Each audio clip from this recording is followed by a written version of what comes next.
और तुम्हारे लिए मेरा आदेश है और आशीर्वाद है, तुम सदा प्रजा की सेवा करना,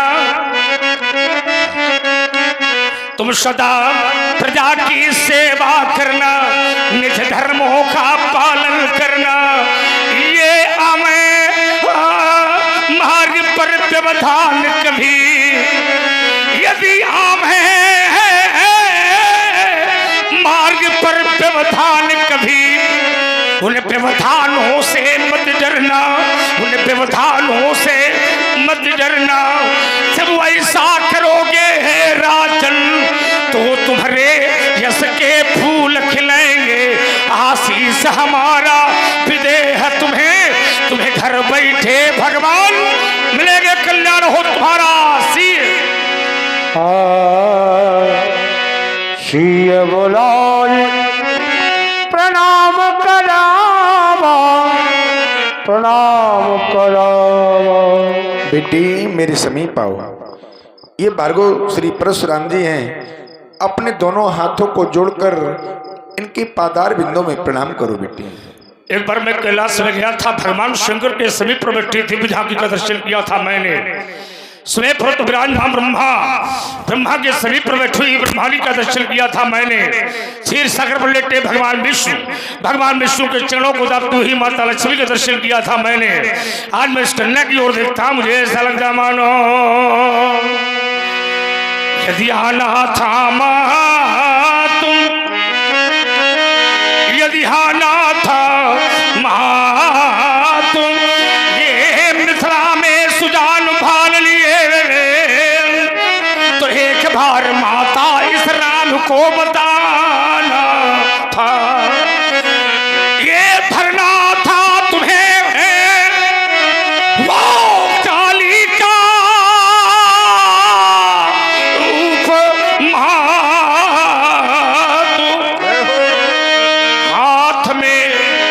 हाथ में शंख चक्र गदा पद्मो लैयाना था।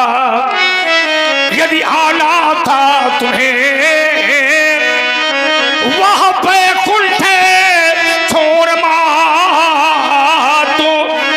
तो साथ में अपने पति रमापति साथ लाना था। आपका पदार्पण मिथिला के अंतर्गत हो गया, पर एक बार भी आपने संकेत नहीं किया परशुराम मेरा पदार्पण मिथिला में होगा, मैं आपको दर्शन दूंगी। एक बार भी आपने संकेत नहीं किया, मेरी दृष्टि आपके मस्तक की ओर गई और मेरे हृदय ने कहा ये किसने इसके भाल बिंदु पर है वह क्रांति सूत्र का भास लिखा, किसने इसके इस भगटिवंक पर वह लंकापति का नाश लिखा। यह तेरे इष्ट सलचीमनी सी, यह अनुसुईया सी कौन, हे जनक यह सुता बतलावो, यह सुंदर कन्यासी कौन, कहाँ से है पाई अब झलक तुम बताओ, ये सिया की कहानी मधुर तुम सुनाओ, ये सिया की कहानी। ये गगन से चली है,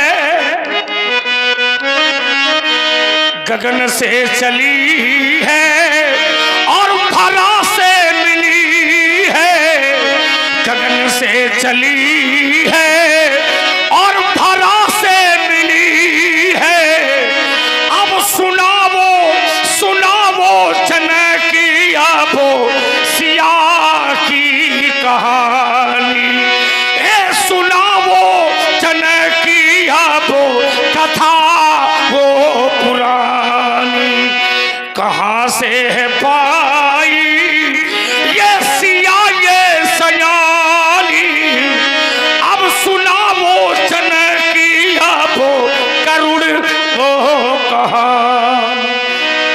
करवाओ, ये बालिका तुम्हें कहाँ से मिली, किन पुरुषों में प्राप्त हुई है कन्या, इसका परिचय करवाओ श्री रथध्वज।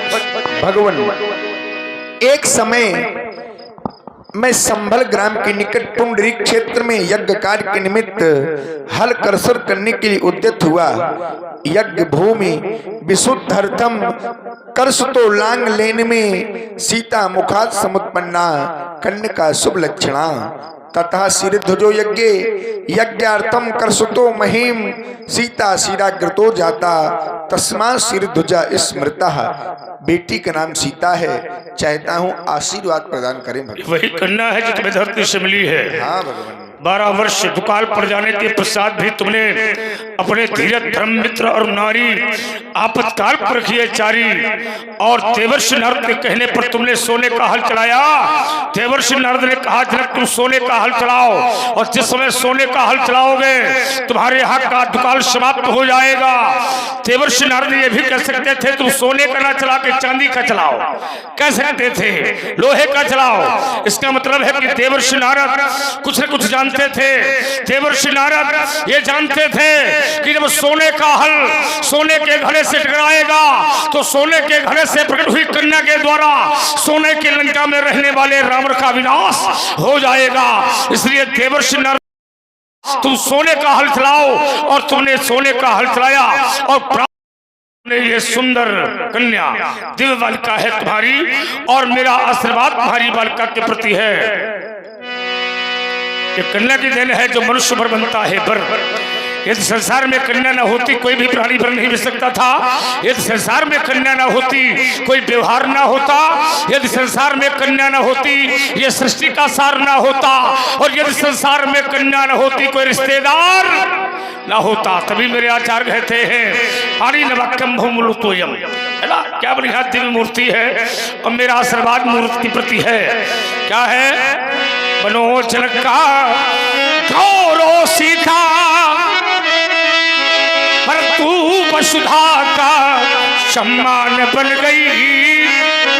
गगन छोड़ धरती पर आई तू जल जल की जान बन गई।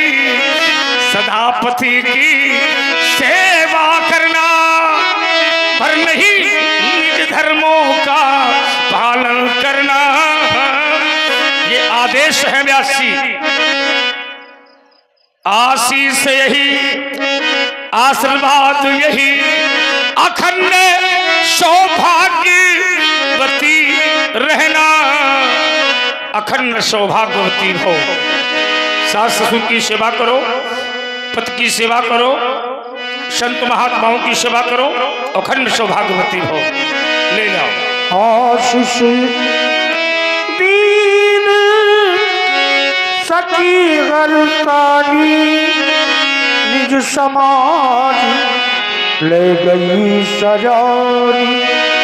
विश्वामित्र मिले पुनि आई, मिलन ये हमारा तुम्हारा, हमारा हमारा तुम्हारा, तुम्हारा हमारा। अब किसी ने कहा था मिलेंगे तुम्हारा, अब रही जिंदगी तो मिलेंगे दोबारा। यही है मिलना मिलाना। मिलिए और मिलाइए। कुछ मिलते कुछ नहीं मिलते, कुछ कह देते हैं हम मिलेंगे, लेकिन फिर भी वो नहीं मिल पाते। बहुत ऐसे व्यक्ति होते हैं जो मिलना चाहते पर नहीं मिल पाते क्योंकि समय नहीं है। अब समय होगा कैसे, क्योंकि समय किसी के अधीन नहीं है, समय तो अपने अधीन चलता है। समय से व्यक्ति चले, समय से संसार को चलना चाहिए, क्योंकि समय किसी के बस में नहीं है।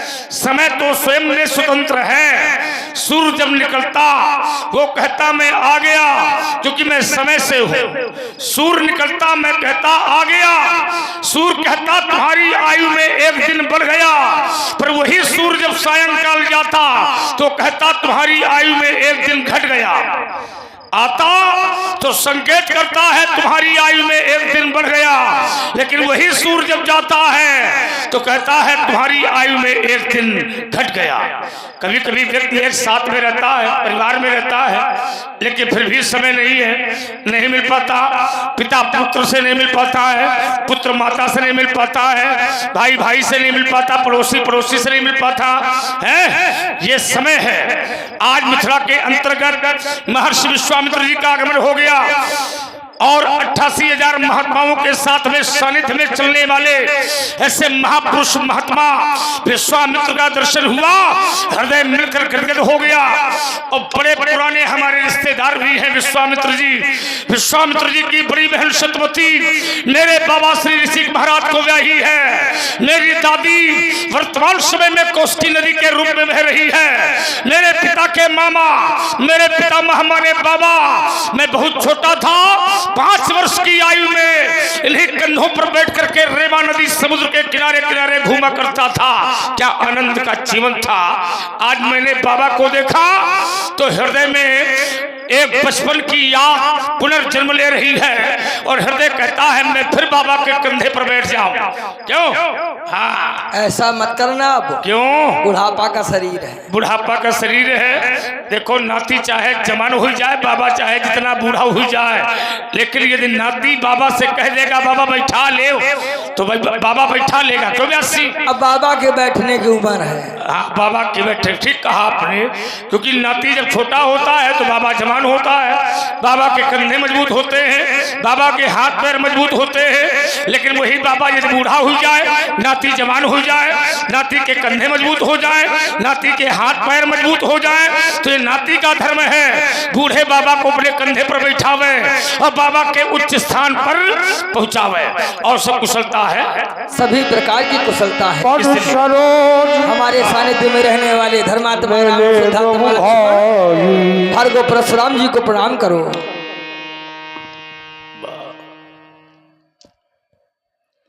बहुत लोग अपना परिचय देते हैं, कुछ परिचय बांटा करते हैं। हमें जानो, हमें पहचानो। कुछ कहते हैं हमें जानो पहचानो। परिचय के मोहताज तो वो होते हैं जिनके सिर में कभी सम्मान के ताज नहीं होते हैं। वो परिचय के कहाँ मोहताज होते हैं जिनके सिर में सम्मान के ताज होते हैं। क्या बढ़िया ताज है। मन मुकुट कुंडल कीट मुक्तावली शोभित हो रही, दिव्य आभूषण राजसत्ता से जुड़े, दिव्य मोतियों की माला राज वस्त्रों से शोभित। ऐसा लगता जिस समय मैंने इनका शिष्टाचार देखा तो ऐसा लगा मानो किसी शिष्ट, किसी विशिष्ट, किसी ज्ञानी के बेटे हैं। जरा इनका परिचय करवाओ। ये चक्रवर्ती राम लखन दशरथ के ढोटा, किसके ढोटा? दशरथ के ढोटा। ये चक्रवर्ती राजा दशरथ के पुत्र हैं। वाह। अयोध्या निवासी ज्येष्ठ पुत्र का नाम राम है वाह। और जो गौरवर्ण का है इसका नाम लक्ष्मण है। चक्रवर्ती चूड़ामणि भुआन, अयोध्या का नरेश, सरयू नदी किनारे रहने वाला महामणिभूषित धर्म धुरंधर गुरु नित्यानी, उनके बेटे हैं ये दोनों। दुई है कि और भी है? नहीं, 4 हैं। 4 हैं। 2 कहाँ हैं? 2 अयोध्या में है। उनका नाम क्या है? भरत और शत्रुघ्न है। ओ, उनकी माताओं का भी नाम अलग अलग होगा। अवश्य। अवश्य। क्या करोगे जान? ये शब्द ही अलग है, जानना अवश्य। क्योंकि मात्र पक्ष विशेष है, क्योंकि जन्म लेने के लिए माता की आवश्यकता पड़ती है, इसलिए माता विशेष रूप में होनी चाहिए। लेकिन हमने नहीं मिले ना, हम नहीं गए तुम वहाँ। मिलने के योग्य नहीं थे, नहीं हाँ, मिल बस पाए। वही बात है। ये योग की बात है राजा ना? से मिल लिया। नहीं, राजा का योग था मिलने का। हाँ, माताओं उस से समय मिलाया ही माताओं नहीं के हमको। मिलने का योग नहीं होगा, है ना? क्योंकि आपका जब जब योग देखा आपने तो विशेष रूप में आपने देखा होगा, क्योंकि आप इन्हें मांग के लाए हो, ये आपने बताया भी है। और किस लिए लाए हो? यज्ञ रक्षा हितार्थ। ये बात, यज्ञ रक्षा हेतु इन्हें लेकर आए हो, ये विशेष योग है। क्योंकि यज्ञ में विशेष योग ही देखा जाता है और बिना मुहूर्त के कोई भी मांगलिक कार्य नहीं होता है। क्यों मैं 80 बालक दिव्य है और हमारा आशीर्वाद। यज्ञ पूरा हो गया कि नहीं? बहुत सुंदर हमारा आशीर्वाद बालकों के प्रति है। ये राम लखन दोनों के प्रति आशीर्वाद, ये स्वस्थ सारवर्ती हो गणपति का में मंगल गान। ये चिरंजीव यह जोड़ी अनुपम सुंदर का और किशोर महाल, ये कमला कल चला था लसरा कर, यह कमला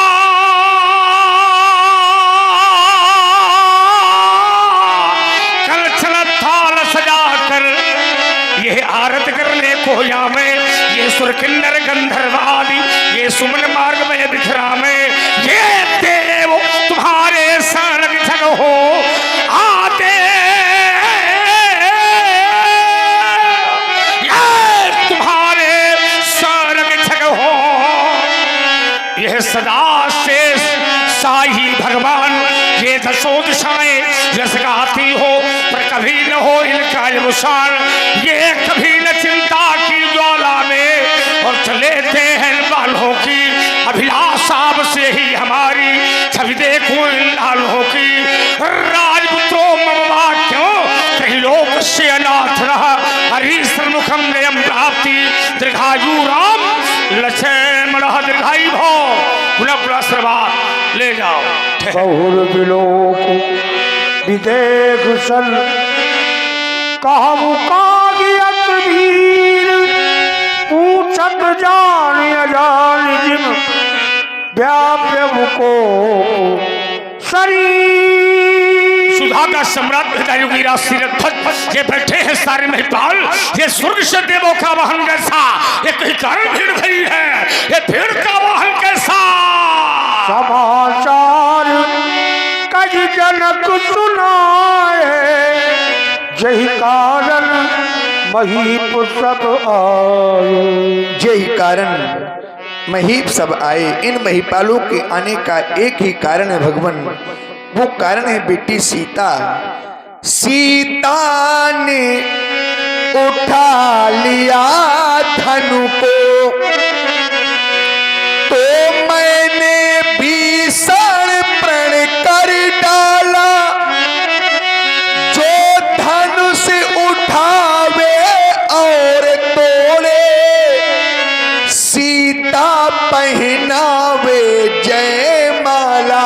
तन की पूर्ति हो गई, अजकों का खंडन हो गया। सुनत बचल फिर अनत निहारे, देखे चाप खंड मंजारे,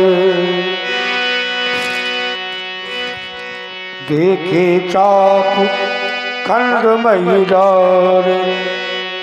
हमारी बेटी ने से बाम हाथ से उठा लिया। एक वेदिका का लेपन करने गई पुत्री सीता ने इसे बाम हाथ से उठा लिया। यह दृश्य सीता की विशाल सखियों ने देखा और सीता की सखियों ने रानी सुनैना को दिखाया, रानी सुनैना ने तुझे दिखाया। यह देख करके तेरे हृदय पर एक विकार उत्पन्न हो गया, शंकर के विशाल धनुष को तोड़वा दिया जाए और पुत्री सीता का विवाह कर दिया जाए। एक बार भी तेरे मन ने तुझे नहीं दिखारा, एक बार भी तेरी भावना ने ये नहीं कहा जनक ये शंकर का महाधनुष है, इसे न तोड़वाया जाए। अरे राज समाज पर बैठी गर्गी विदुषी जैसी महिलाओं ने एक बार भी नहीं कहा जनक ये शंकर का महाधनुष है। जिस धनुष की तूने पूजा की, जिस धनुष के ऊपर तूने आरती उतारी, जिस धनुष के ऊपर तूने फूल बरसाए, उसी धनुष को आज तूने निस्वार्थ में अगर तोड़वा दिया, ये तूने ठीक नहीं किया। अरे राज समाज में बैठे महात्माओं ने एक बार भी तुझे नहीं धिक्कारा। याद करो वो समय जिस समय वृत्तासुर जैसे महान बाबी का अत्याचार बढ़ा था, धरती पर कोई ऐसा ऋषि, कोई ऐसा महात्मा नहीं था जो अपने पूरे शरीर का दान कर देता। अरे जनक देवताओं के हाथ तोड़ने पर उस महात्मा दधिक्ष ने अपने पूरे शरीर का दान कर दिया और तूने निस्वार्थ में आकर के शंकर के विशाल धनुष का खंडन करवा दिया। ये तुमने ठीक नहीं किया। हे महाधनुष तुम चले गए, एक बार भी तुमने हमें नहीं पुकारा, एक बार भी तुमने हमसे नहीं कहा परशुराम मेरी रक्षा करो, एक बार तुमने हमें पुकारा होता, कह दिया होता राम राम महाबाहो मैं तुम्हारी रक्षा करने के लिए अवश्य आता। क्या तुम्हें हम पर विश्वास नहीं था? एक बार तुमने हमें पुकारा होता, क्या मुझे या तुम्हें मेरी तपस्या में विश्वास नहीं था? या मेरे परस्पर विश्वास नहीं था, एक बार कह दिया होता राम राम महाबाहो, मैं तुम्हारी रक्षा करने के लिए अवश्य आता। मैं कैलाश पर जाऊंगा, माता पार्वती पूछेगी राम कैसा है विशाल धनुष, कहाँ है भगवान शंकर के कंधे की शोभा, कहाँ है वो नंदी के सुंगे को शोभा। मैं क्या समझाऊंगा माता को, क्या मैं मौन हो जाऊंगा? कहो कहो परशुराम आ गया, एक बार मेरी ओर निहारो, अरे एक बार कह दो राम आ गया, अरे मेरी ओर निहारो महाधनुष। तो तुम चले गए, एक बार भी तुम्हें हमारी याद नहीं आई, एक बार तुमने अपने महत्व पुकारा होता, तुमने तो ब्रह्मा की सृष्टि का नियम सिद्ध कर दिया। इस संसार से किसी की माता जाती, किसी का पिता जाता, किसी का भ्राता जाता, चार जनों के कंधे पर जाता, तुम गए, तुम्हें कंधा देने वाला कोई नहीं मिला। एक बार तुमने हमें पुकारा होता, क्या परशुराम के कंधे इतने कमजोर हो गए जो तुम्हें कंधा ना दे सकते? हे महाधनुष, कौन सा वीर, किस माता छत्राली ने से वीर को जन्म दे दिया, किस माता ने इतना दूध पिला दिया जिसने शंकर के विशाल धनुष का खंडन कर दिया? हे महाधनुष, ये कुछ कहे न गए, कुछ कहे न गए, हरी छोड़ ही गए, क्या से क्या हो गया,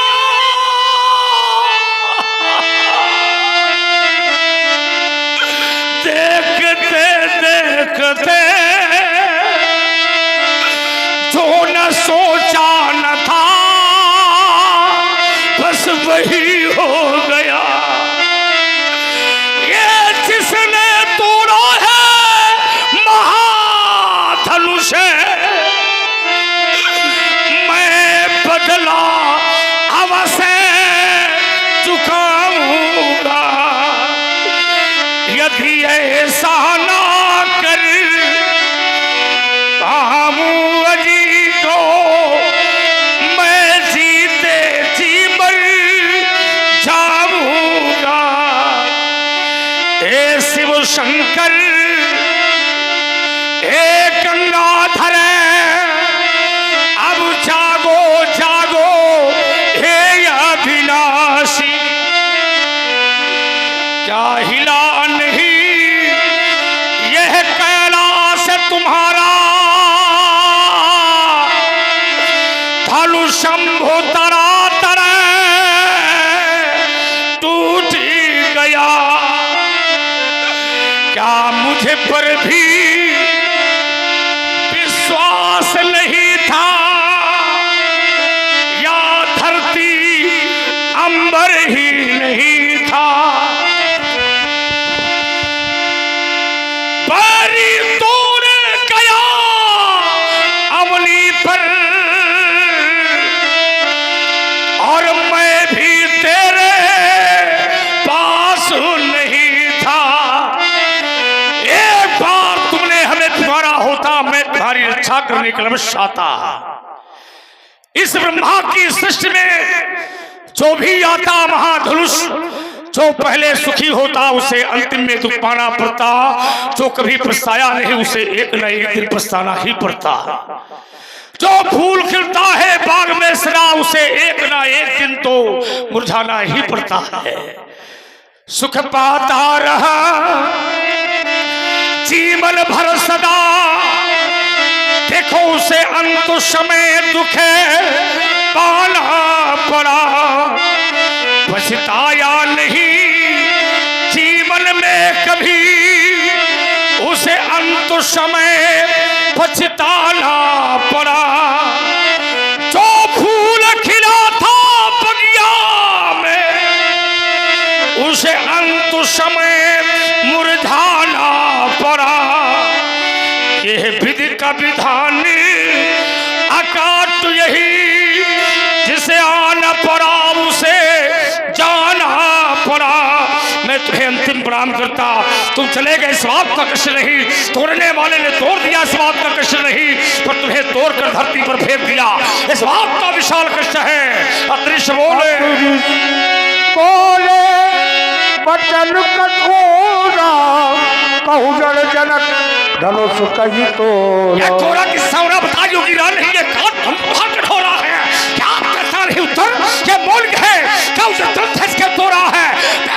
दिखा वेद दिखाऊ मूल न आजू उल्टा मज जगल धनुष तोड़ने वाले को दिखाओ, अंधा संसार के देखा हुआ आज तेरा राज पलट दूंगा, सर्वनाश कर दूंगा तेरा। उतर देत नपना जी कुटिल भू हर से बनवाही सभय बिलो के लोग सब जान जान की भीड़ हृदय न हर्ष विषाद कर बोले श्री रघुवीर बोले श्री रघुवीर। और बहुत ही अच्छे भगवान परशुराम जी महाराज श्री लक्ष्मण जी का संवाद आप लोग सुनने जा रहे हैं। और बड़े अच्छे विद्वान कलाकार वर्ग भी अच्छे अच्छे आर्टिस्ट पधारे रहे। आइए श्री राम जी की वाणी को सुनते हैं।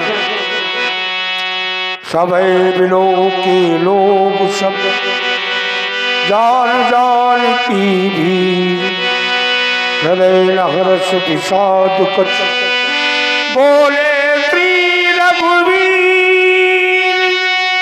यदर्थ मांग तुम ब्रूहि सत्यम करोमि तत्। देवता आप जिस कार्य के लिए पधारे हैं कहें नाथ हो, आप स्वामी हैं और मैं सेवक हूँ। प्रभु सेवक के पराक्रम से ही स्वामी के गौरव की वृद्धि होती है। अस्तुनाथ शंभुधनु भंज निहारा होई को एक दास तुम्हारा। शिव धनुषो तोड़ने वाला ही कोई शिव प्यारा ही होगा,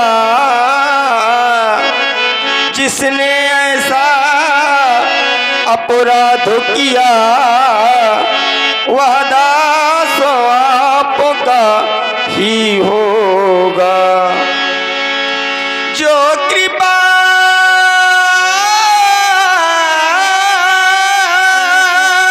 ये पात्र है गुरु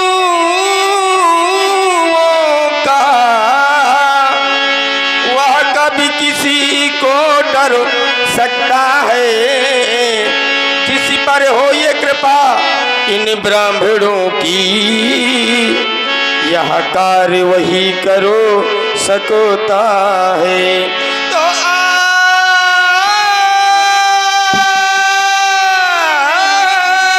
यसु का हो कहिए किन मोही, बारी बारो बिनवो प्रभु तो ही। सेवक के लिए क्या देश हो रहा है कहीं भगवान।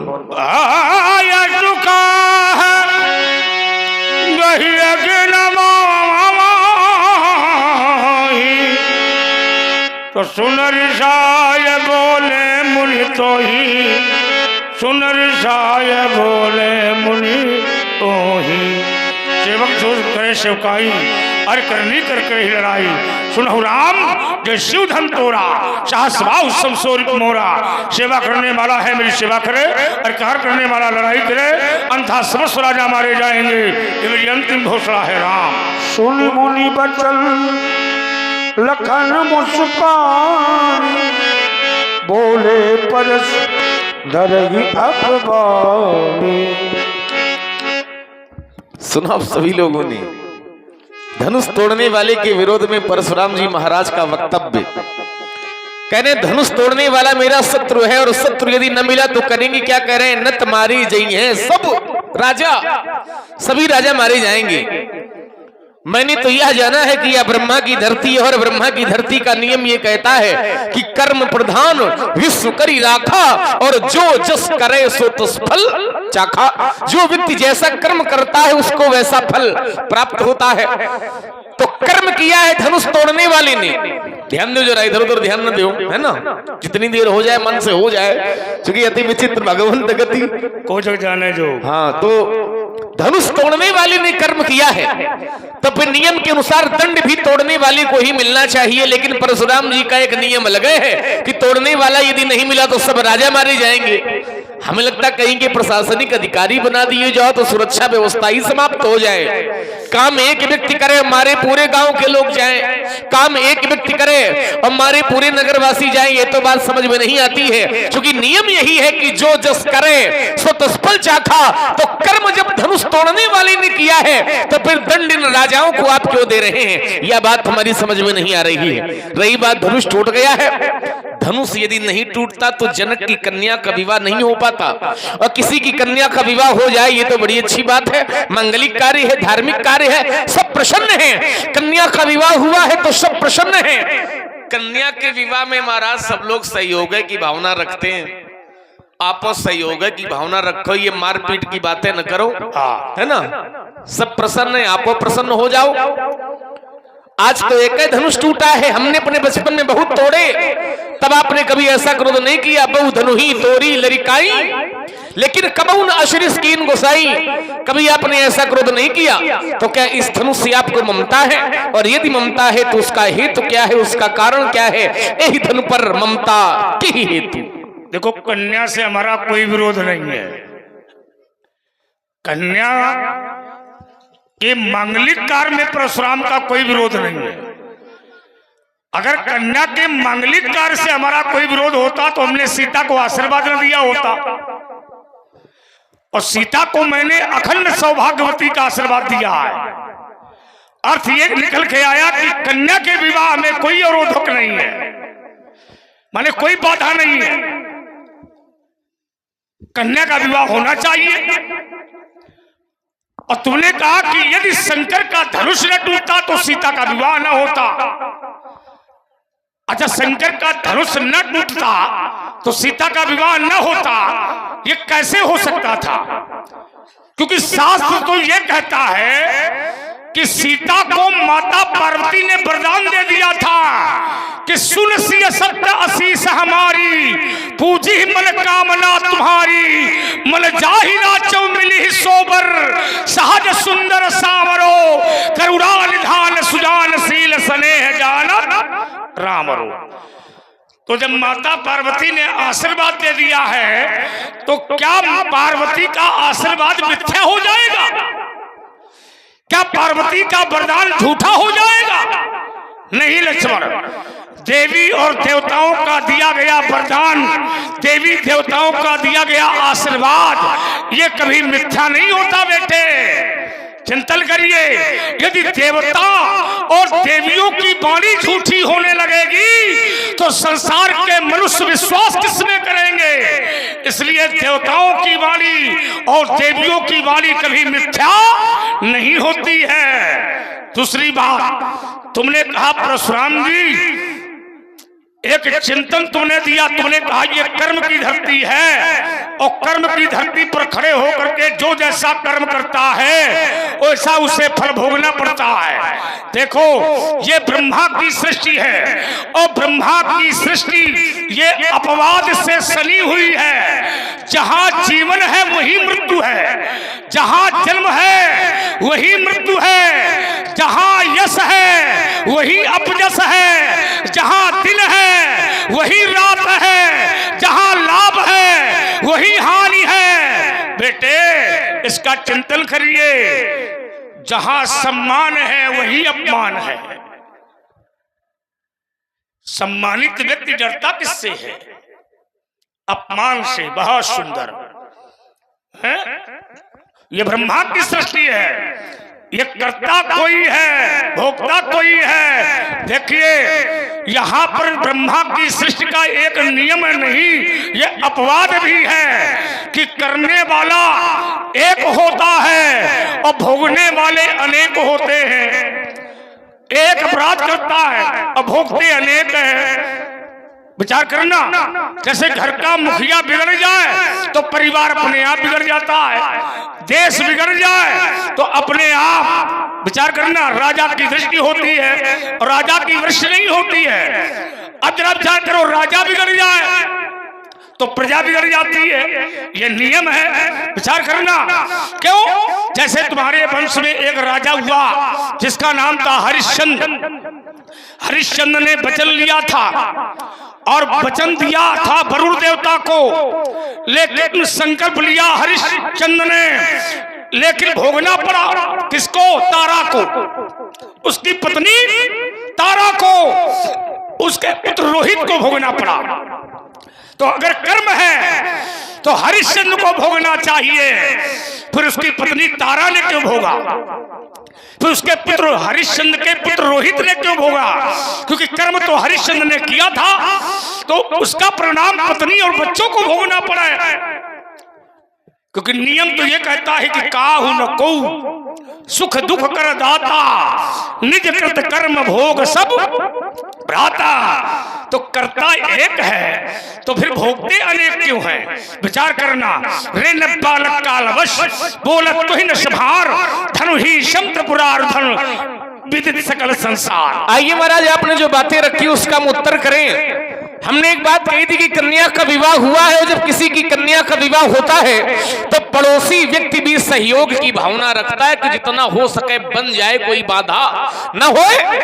तो इन्होंने कहा कि विवाह में हमारा कोई व्यवधान नहीं है, क्योंकि हमने तो कन्या को आशीर्वाद दिया है। और काहे का आशीर्वाद दिया है? तो इन्होंने कहा कि अखंड सौभाग्यवती भव का आशीर्वाद दिया है। तो जिस समय सीता तुम्हें प्रणाम करने आई, तो क्या तुम ये जानते थे कि सीता का विवाह हो चुका है? विचार करना जरा। जिस समय परशुराम जी ने आशीर्वाद दिया है सीता को, तो क्या परशुराम जी ये जानते थे कि कन्या विवाहित है? क्योंकि कन्या के विवाह की बात तो तुम्हें बाद में बताई गई है। बहुर बिलो की विदेशन कहु काह अति भीर, और पूछत जान अजान जिल व्यापो कोप शरीर, तब है समाचार कई जनक सुनाए, और जय कारण महीप सब।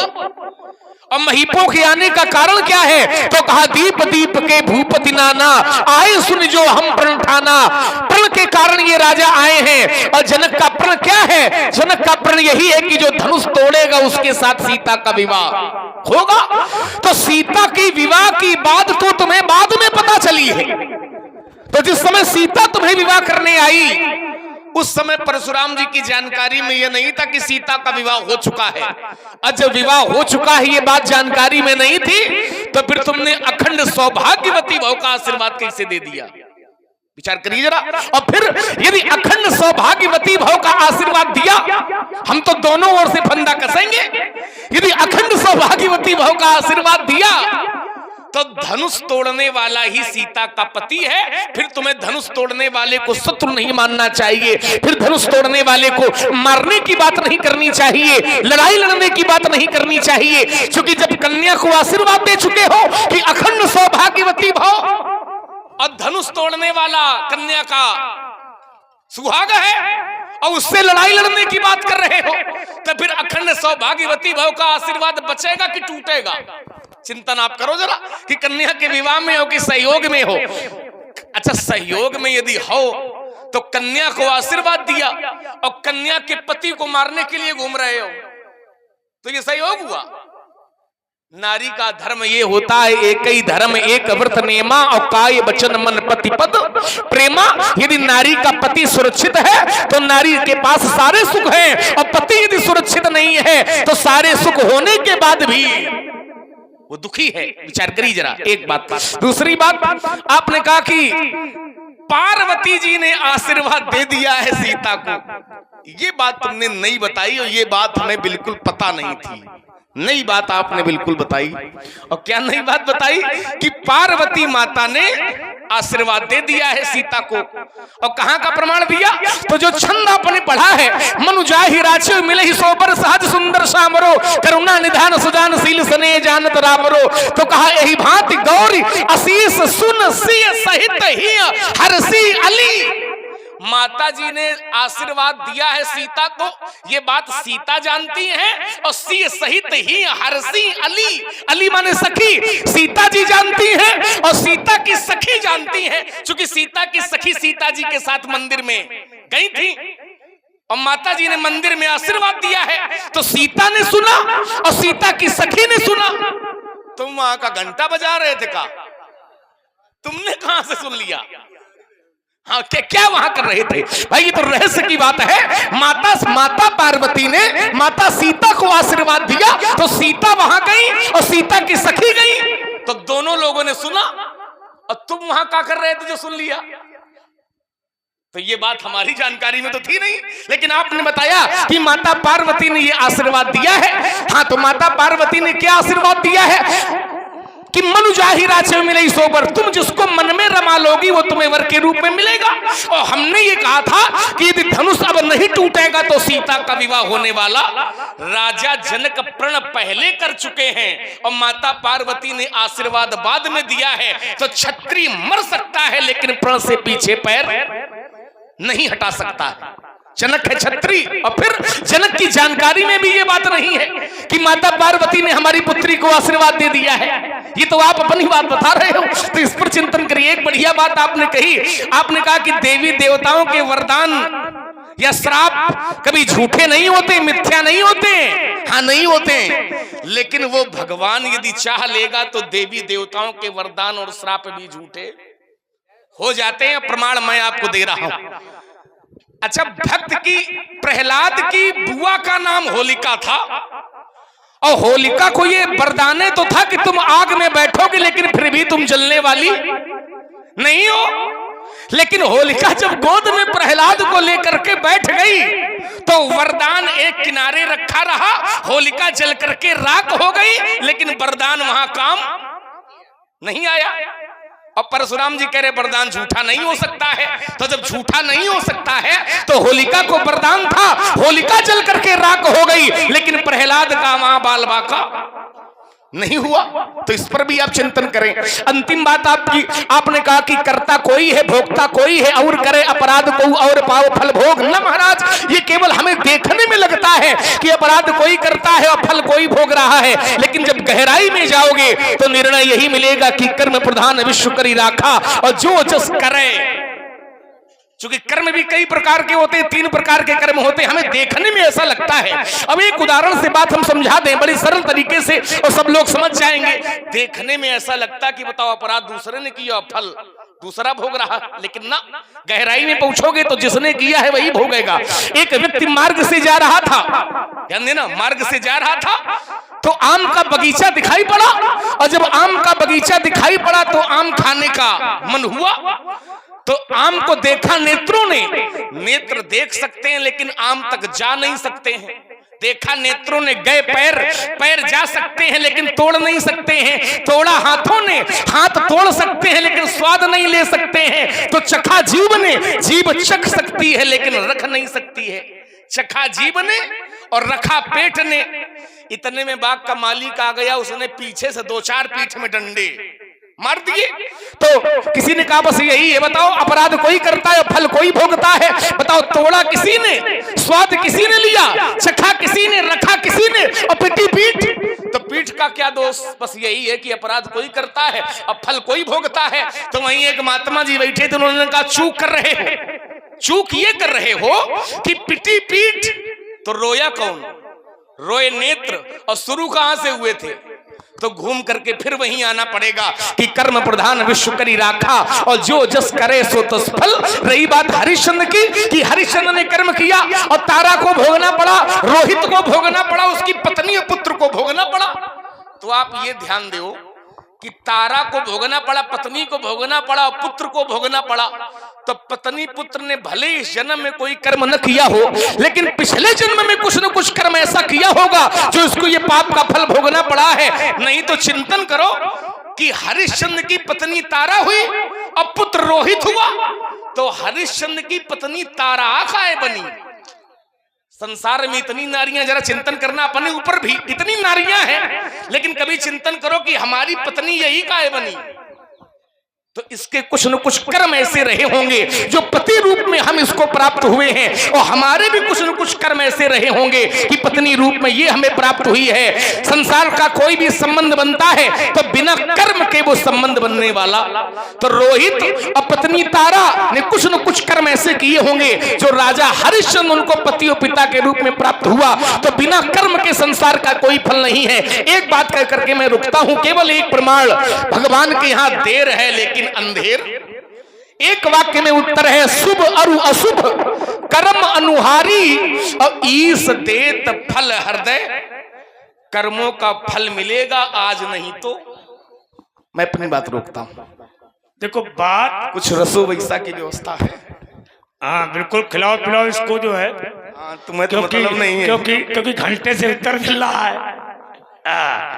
आम के पेड़ से उत्तर मिलेगा। देखो, हरिश्चंद्र की पत्नी तारापुर में हरिश्चंद्र की पत्नी नहीं थी। ये शास्त्र मत नहीं है, ना पुराण मत है ये तुम्हारा। ये सिर्फ मुंह का वाक्य है, तुम कही रहे हो, लेकिन प्रमाणित नहीं है। ये किसी ग्रंथ में ऐसा प्रमाण नहीं है इसका। ये मुंह से कहना है तो वो कुछ भी कह सकते हैं। ये लोग भी कह सकते हैं कि पंडित जी हो सकता है पूर्व में उनका कोई संबंध हो, पर है कहाँ लिखा है? हो सकता है ये कह देने से थोड़ी बात तुम्हारी बन जाएगी। क्योंकि शास्त्र कहता है कि हरिश्चंद्रपुर में क्या था, और हरिश्चंद्र की जो पत्नी है इस जन्म में हरिश्चंद्र के साथ, वो पूर्व जन्म में हरिश्चंद्र की पत्नी नहीं थी। तो तुम ये प्रमाण कहां से लागू करोगे? ये उत्तर आम के पेड़ से थोड़ी दिया जाएगा। आम के पेड़ से कोई उत्तर होता है क्या? अब बातें बना ले, वो बात अलग है। ध्यान रखो, ये भी देखो कौन खड़ा है। आम के पेड़ से उत्तर दोगे तो कैसे बनेगा? ये है दृष्टि दृष्टा दर्शन। इसको कहते हैं दृष्टि दृष्टा दर्शन। हाथ कर्म तब करेंगे जब तुम्हारे पास दृष्टि होगी। विचार करना, जब तुम्हारे पास दृष्टि नहीं होगी तो क्या तुम आम के पेड़ तक पहुंचोगे? बताओ कौन पहुंच जाएगा? हाथ उठाओ, हम पहुंचावे उसको। अगर दृष्टि नहीं है तो क्या वो आम का फल तोड़ पाएगा? तो तुम लोग हाथ करते रहो लक्ष्मण की बात में।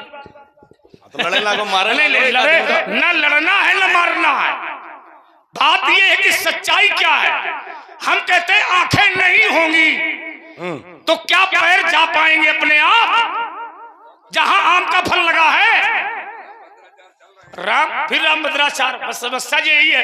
राम भद्राचार आम के पेड़ में नहीं चल रहे हैं। राम में तो चल रहा है। राम में चलो, राम में चलिए, शास्त्र में चलो, पुराण में चलो, कि आम के पेड़ में चढ़ो। उत्तर मैं ये कर रहा हूं, राम भद्राचार चलते हैं तो शास्त्रों और पुराणों में चलते हैं। तुम आम के पेड़ों में चल रहे हो, आम के पत्तों में चल रहे हो, आम के फल में चल रहे हो, तो ये उत्तर थोड़ी बनेगा तुम्हारा। कोई शास्त्र मत वार्ता रखिए।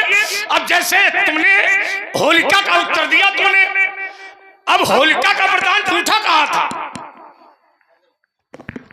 होलिका को दिया गया वरदान झूठा नहीं था। ब्रह्मा ने जो वरदान दिया था श्रीमान जी, वो होलिका को दिया जरूर गया था कि अग्नि तुम्हें जला नहीं सकती है, पर होलिका ने उसका प्रयोग नहीं किया, उस वरदान का दुरुपयोग किया। एक मंत्र होता है जिसका व्यक्ति प्रयोग करता है, और एक मंत्र वही है पर उसका दुरुपयोग करता है। क्या करना? तो प्रयोग करना और दुरुपयोग करना। होलिका ने भगवान के भक्त प्रहलाद पे ये प्रयोग नहीं किया, ये दुरुपयोग किया। अहो भाग्य, इसी वक्तव्य को सुनकर के हमारे श्री रामानंद वाजपेयी जी प्रभावित हो रहे परशुराम जी की उत्तम वाणी पर। 150 रुपए दोनों मूर्तियों के चरणों में अर्पण है। धन्यवाद। होलिका आग में बैठी थी प्रहलाद को जलाने के लिए। किसको जलाने के लिए? प्रहलाद को। अब प्रहलाद है भगवान का भक्त, और यदि भगवान के भक्त को होलिका आग में लेकर बैठेगी तो क्या आग भगवान के भक्त को जला देगी? बुद्धि लगाओ। तो यहां देवी देवता का वरदान झूठा नहीं है। यहां होलिका प्रयोग नहीं कर रही है, दुरुपयोग कर रही है वरदान का। वो अपने वरदान पर भगवान के भक्त को जलाने का प्रयास कर रही है। और वरदान ये था कि आग तुमको जलाएगी नहीं। तो ये थोड़ी कहा था कि भगवान के भक्त को लेकर बैठ जाना तो जला देगी। ये शास्त्र नहीं है। ये तुमने जो बताया है उसकी पूरी कथा जरा पढ़ो तो उसमें उत्तर मिलेगा कि होलिका प्रहलाद को जलाने के लिए आग में बैठी थी। उत्तर ये है इसका। ये प्रयोग नहीं है, ये दुरुपयोग है। कुछ लोग विद्या का दुरुपयोग करते हैं और कुछ लोग विद्या का प्रयोग करते हैं।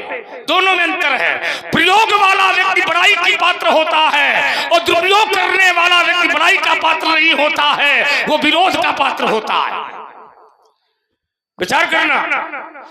तुमने कहा कि वो सीता का पति है। कौन? धनुष तोड़ने वाला। और आप धनुष तोड़ने वाले को मारना चाहते हो? नहीं, ये पूरे शास्त्र में कहीं नहीं लिखा है। परशुराम किसको मारना चाहता है? कितने दिन से रामलीला हो रही है। परशुराम की घोषणा धनुष के तोड़ने वाले के प्रति नहीं है। परशुराम की घोषणा है सो बिलगाई विहाई समाजा नत मारे जई है सब राजा। राजा मारे जाएंगे पर धनुष तोड़ने वाला राजा नहीं है। धनुष तोड़ने वाला राजा नहीं है। विचार करना। क्योंकि यहां पर राजा धनुष को नहीं तोड़ पाए। भूप सहत जैसे एक ही बारा लगे उठावन पर डरहि न डारा। चिलके कछु विचार मन माही चाप समीप महीप न जाई। तो जब राजा साधु राजा धनुष के पास गए नहीं, विचार करना, और कुटिल राजाओं ने तोड़ने का प्रयास किया, वो तोड़ नहीं पाए, तो फिर तोड़ने वाला कौन? तुमने कहा कि परशुराम जी वो तो राजा जनक ने बताया है कि सीता का विवाह नहीं। राजा जनक ने सीता के लिए कुछ नहीं बताया शास्त्र के अनुसार। मैंने पूछा बहुर विलोक विदेह सल कहु का है अति भीड़। क्या पूछा मैंने?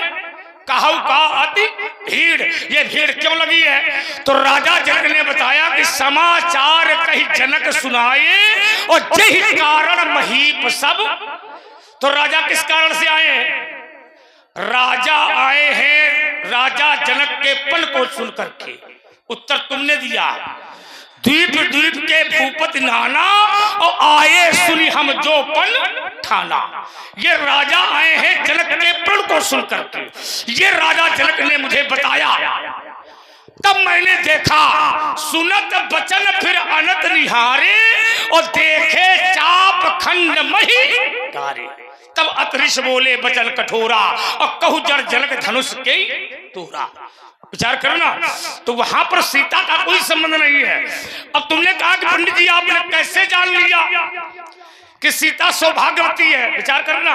क्या तुम वहां घंटा बजा रहे थे? ये तो इनका उत्तर है। समझो हम घंटा बजावे ये हमारा भाग्य है। माता पार्वती के मंदिर में घंटा बजाने का अवसर मिल जाए, शंकर जी के मंदिर में घंटा बजाने का अवसर मिल जाए, ये बहुत भाग्यशाली व्यक्ति होता है। पापी कभी पार्वती के मंदिर में घंटा नहीं बजाता, अत्याचारी घंटा नहीं बजाता। ये तो तुमने ठीक कहा। हमारी माता है, हम घंटा बजाएंगे। शंकर जी हमारे पिता हैं, गुरु हैं, हम घंटा बजाएंगे। ये तो हमारा भाग्य है। क्यों भाई? ये तो अच्छी बात है घंटा बजाना। अब तुम अभागी हो जो पार्वती के दरबार में घंटा नहीं बजा पा रहे हो। मैं तो उनको भाग्यशाली मानता हूं जो भगवान शंकर के दरबार में घंटा बजाते हो। मैं उनको भाग्यशाली मानता हूं। घंटा बजाना कोई बुराई नहीं है। विचार करना। हाँ तुम घंटा बजा। देखिए तुमने कहा कि तुमने ये कैसे जाना। देखिए संसार की प्रत्येक नारी, प्रत्येक वश कन्या अपने लिए देवी का रूप होती है। काय का रूप होती है भैया? देवी का रूप होती है। और देवी में 3 विशेषताएं होती है। विचार करना। माता ने जो रूप दिया है वो कौन कौन सा दिया है?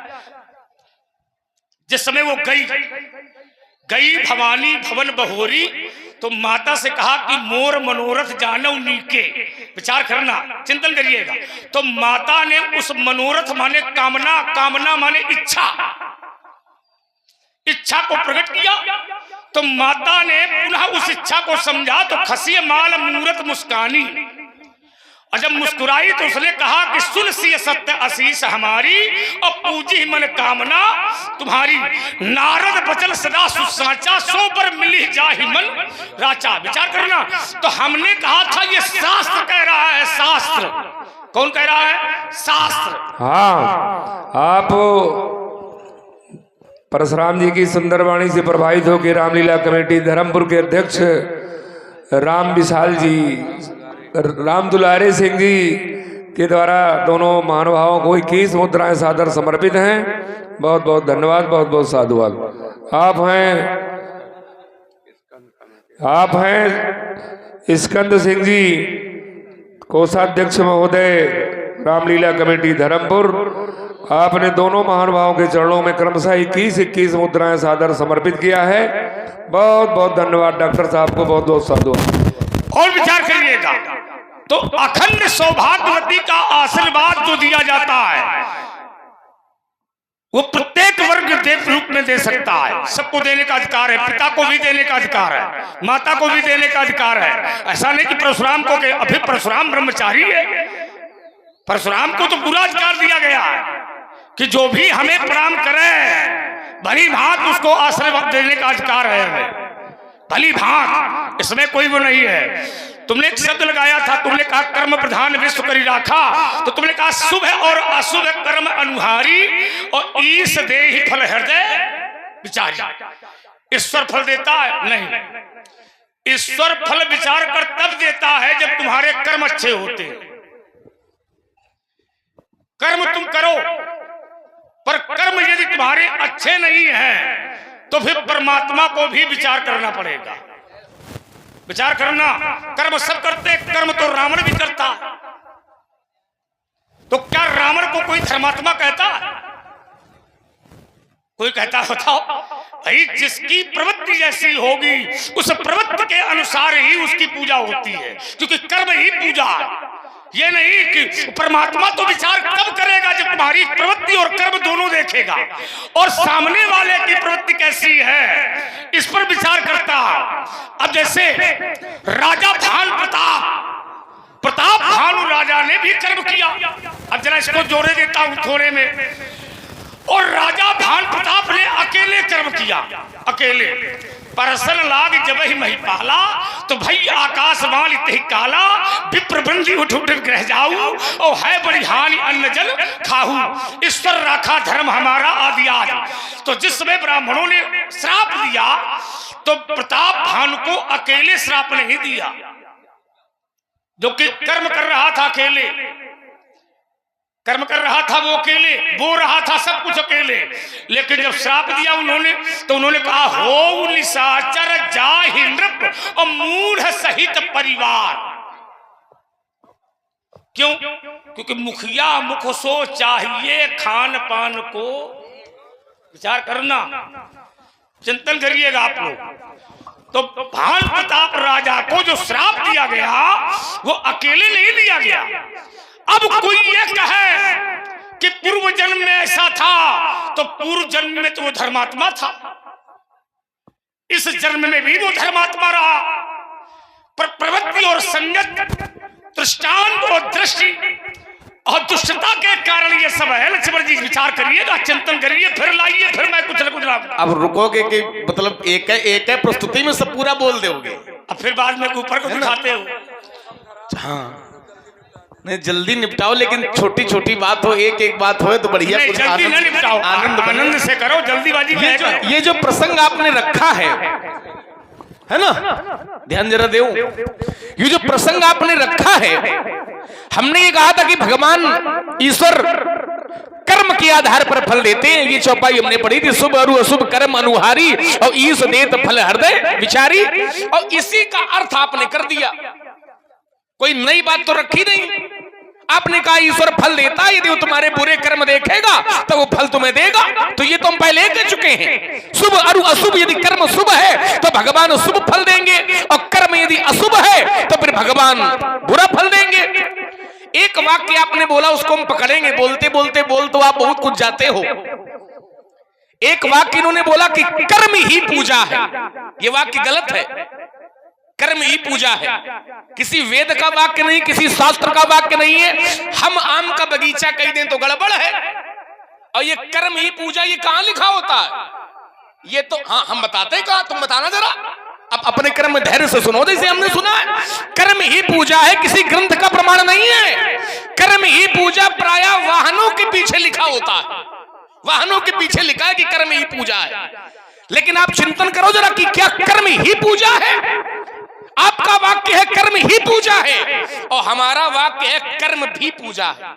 भी और ही में अंतर है। कर्म तो भैया मदिरा पीना भी है, तो क्या मदिरा पीना पूजा है? एक कर्म है मदिरा पीना, और एक कर्म है गंगा जल का पान करना। तो पूजा किसको मानोगे? गंगा जल पान करने को मानोगे कि मदिरा पीने को? एक कर्म है माता पिता की सेवा करना, और एक कर्म है मातारी को मारना। कर्म वो भी है। अब पूजा किसको मानोगे?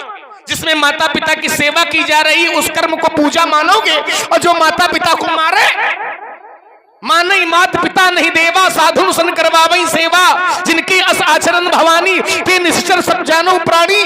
तो जिनके ये कर्म है, जिनके ये आचरण है, तो क्या उनको भी पूजा मानोगे?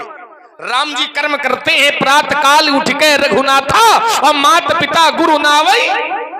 तो इसको पूजा मानोगे, और रावण अपने माता पिता को बुरा भला कहता है, तो उसको पूजा मानोगे कि राम जी की पूजा मानोगे? तो कर्म ही पूजा, ये वाक्य गलत है, और कर्म भी पूजा है, ये वाक्य। इस पर जरा विचार करिए। एक बात। दूसरी बात, एक बात आपने और कही जो हमें सबसे ज्यादा चुभी, बोलने को तो तुम बोल गए। इन्होंने कहा कि घंटा बजाने को मिल जाए, वहां कोई चिंतन तो इन्होंने नहीं दिया जो देना चाहिए। केवल ये कह दिया कि माता जी के हम भक्त हैं और शंकर जी के भक्त हैं, यदि घंटा बजाने को मिल जाए तो हम बड़भागी हैं। और तुम अभागी हो जो माता जी के यहाँ घंटा बजाने को और शंकर जी के यहाँ घंटा बजाने को नहीं मिल रहा है। देखो तुम बड़भागी हो, घंटा बजा रहे हो शंकर जी के मंदिर में, और हमें शंकर जी के मंदिर में घंटा बजाने की आवश्यकता नहीं है। तुम शंकर जी को घंटा बजा के प्रसन्न कराओ, और हमें अभागी बता रहे हैं। तुम शंकर जी के मंदिर में घंटा बजाओ, और हमें तो शंकर अपने हृदय में स्थान देते। प्रमाण ग्रंथ से ले। अब चिंतन कर ले, कौन बड़भागी है, कौन अभागी है? शंकर जी के मंदिर में तुम घंटा बजाने को खड़े होते हो, और हम शंकर जी के हृदय में रहते हैं। सुंदर सुखद सकल गुण राशि, और ए दो बंधु संभूर। तो चिंतन कर ले। और फिर हम राम भक्त हैं। अच्छा, जो राम भक्त है वो शंकर को प्रिय होगा कि नहीं होगा?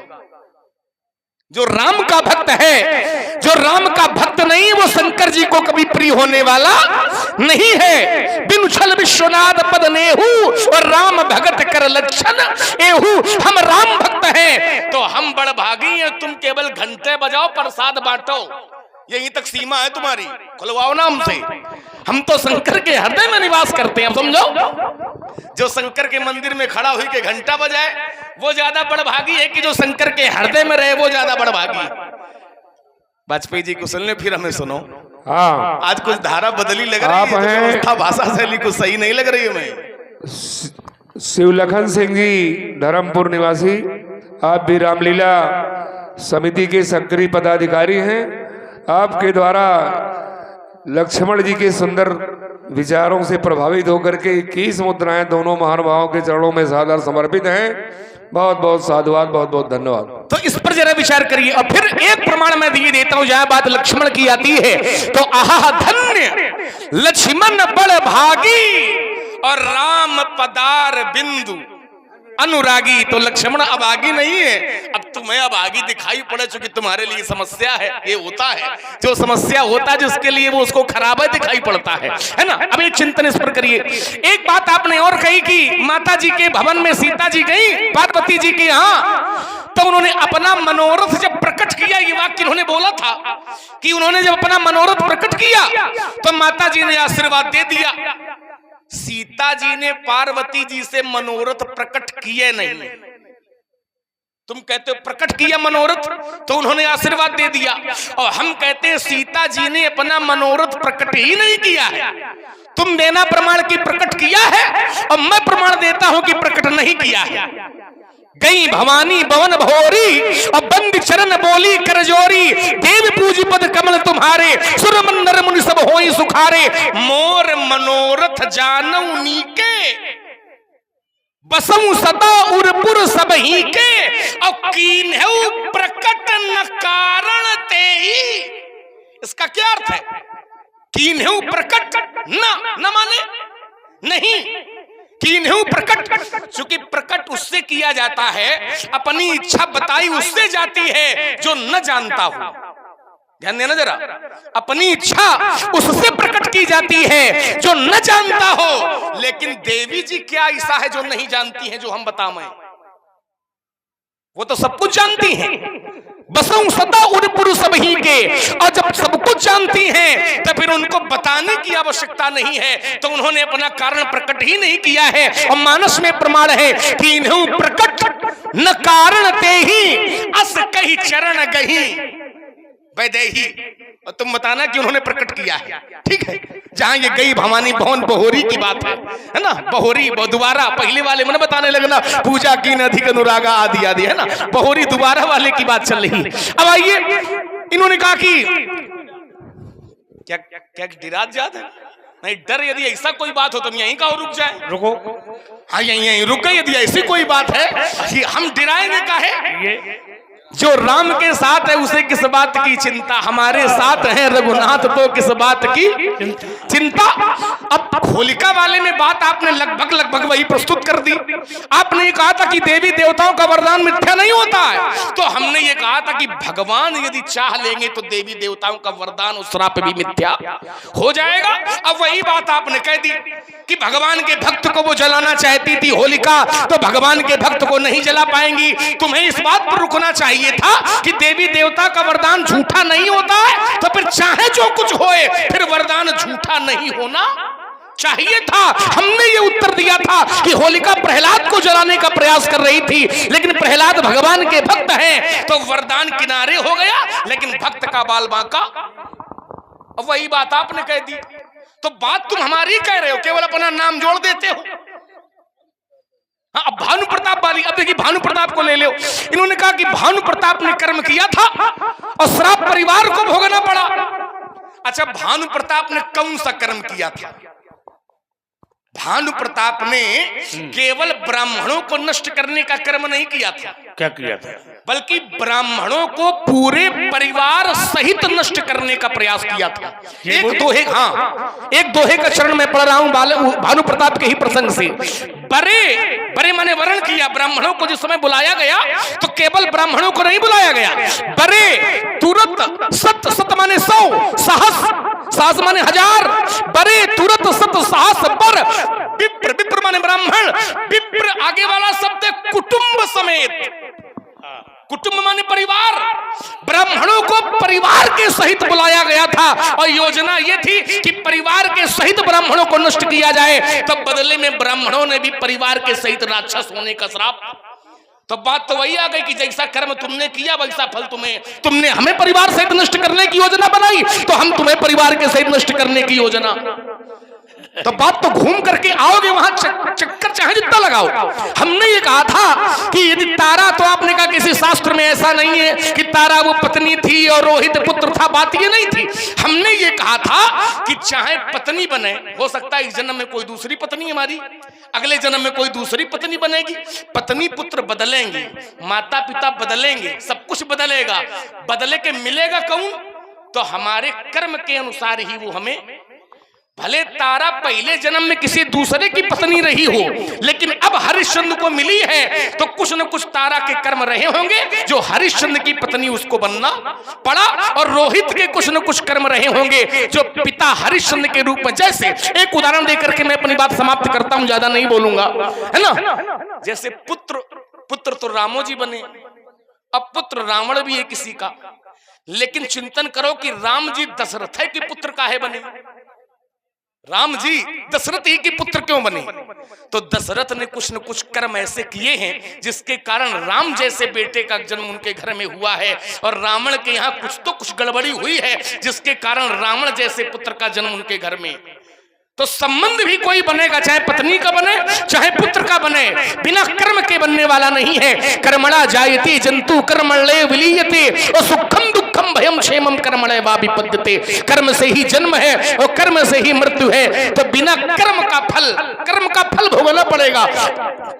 अवश्य में भोक्तव्यम कृतम कर्म शुभाशुभम। मैं अपनी बात यही रोकता हूँ, आपकी बात सुनना चाहता हूँ। बिल्कुल बिल्कुल है ना, बिल्कुल सुनाएंगे। कि शंकर की भक्ति कितनी समय कर रहे हो। बिल्कुल बिल्कुल सुनाएंगे तुम्हें बेटे, पहले ये सुन लो। हाँ बिल्कुल बिल्कुल सुनेंगे, जो तुम सुनाओगे हम सब सुनेंगे आज। पड़ेगा। बोलो बात पे जी। अरे बहुत बढ़िया। हाँ, आप हैं श्री सर्वेश सिंह जी, बहरामपुर से आप पधारे हैं। बहुत बहुत धन्यवाद यहाँ आने के लिए आपको।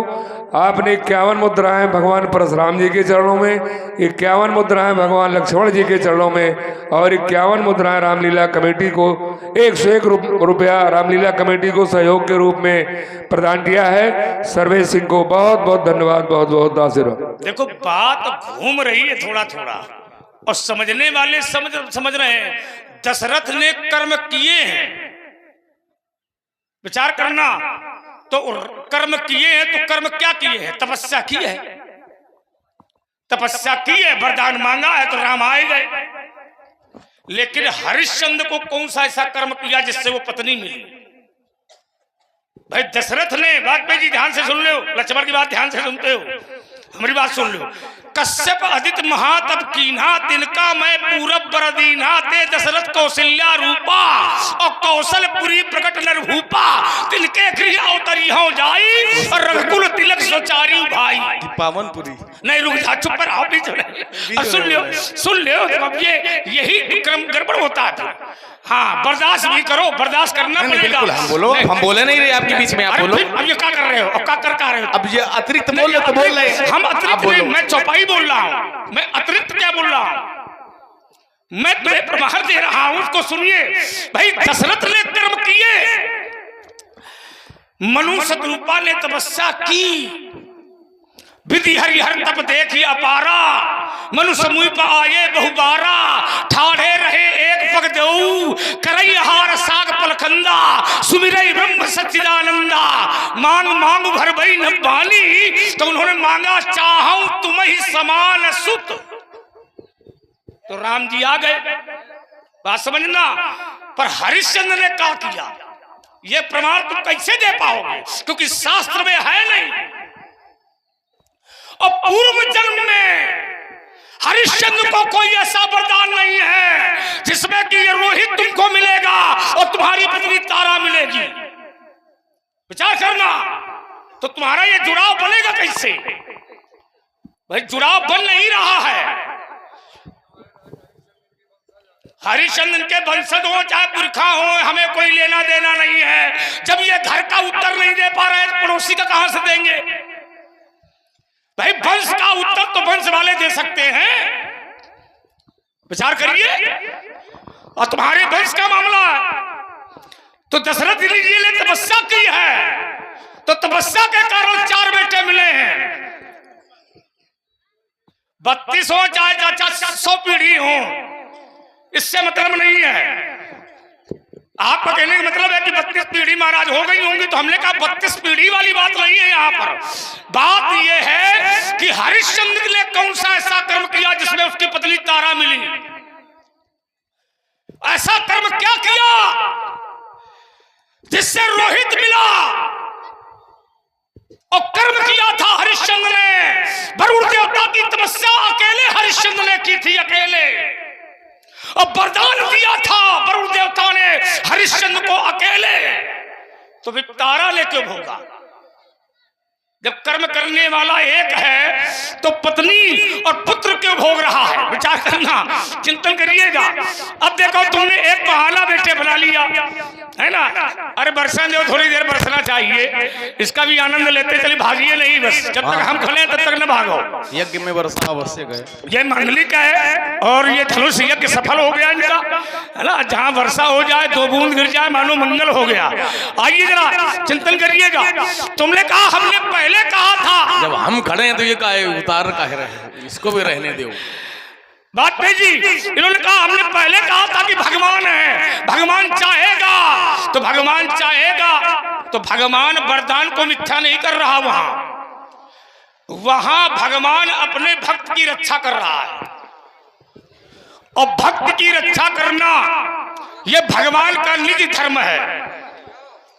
विचार करना, भगवान अपनी भक्त की रक्षा कर रहा है। अब मैंने कहा था कि होलिका प्रयोग नहीं कर रही है, होलिका दुरुपयोग कर रही है। अच्छा ये बताओ, भगवान भक्त की रक्षा कर रहे हैं तो ये धनुष भगवान का था कि नहीं था? भगवान का तो था। भगवान ने उसकी रक्षा काहे नहीं की? सुन लेना जरा। और जब भगवान का धनुष और भगवान ने रक्षा नहीं की तो तुम काहे चक्कर में पड़े हो? भगवान उसकी रक्षा करते हैं जो भगवान के अनुकूल होता है। ये क्या प्रतिकूल हो गया था? भगवान जिसको भगवान त्याग दे, भगवान उसकी रक्षा क्यों करे? ये सब बेकार की बातें बंद करो, उल्टी सीधी बातें करके क्यों अपनी दुर्दशा कराओगे? ज्यादा ऐठे यदि परशुराम तो आज धूल चाटते। उठा के अपने दूंगा चट्टानों को चट्टानों में, ये रमन को दिखाया वीरता द्वार बोल विशाल झाड़ी धूल में मिलाऊंगा।